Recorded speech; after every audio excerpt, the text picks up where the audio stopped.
Praise the lord. ప్రభు అయిన యేసుక్రీస్తు నామములో ఈ ఉదయకాల సమయంలో శుభదినాలు తెలియజేస్తున్నాం.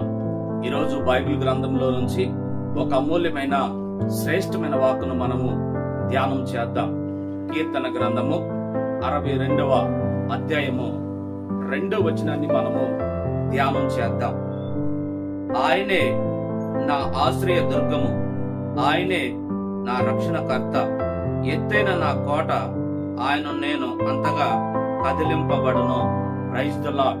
ఇక్కడ కీర్తనాకారుడైనటువంటి దావీదు గారు తెలియజేస్తున్నటువంటి మాట ఏంటంటే, ఆయనే నా ఆశ్రయ దుర్గము, ఆయనే నా రక్షణకర్త, నేనంతగా కదిలింపబడను అని తెలియజేస్తూ ఉన్నాడు.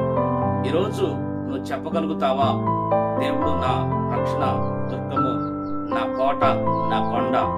ఎందుకు ఆ మాట నువ్వు చెప్పగలగాలి అనంటే, మన పక్షాన దేవుడు ఉన్నప్పుడు ఎటువంటి పరిస్థితులు వచ్చినా, ఎటువంటి శ్రమలు వచ్చినా, ఎటువంటి దుఃఖం వచ్చినా, ఎటువంటి వేదనలు కలిగినా, ఎటువంటి పోరాటాలు మన మధ్యలో కలగజేసినప్పుడు కూడా అంతగా మనము కదిలింపబడం.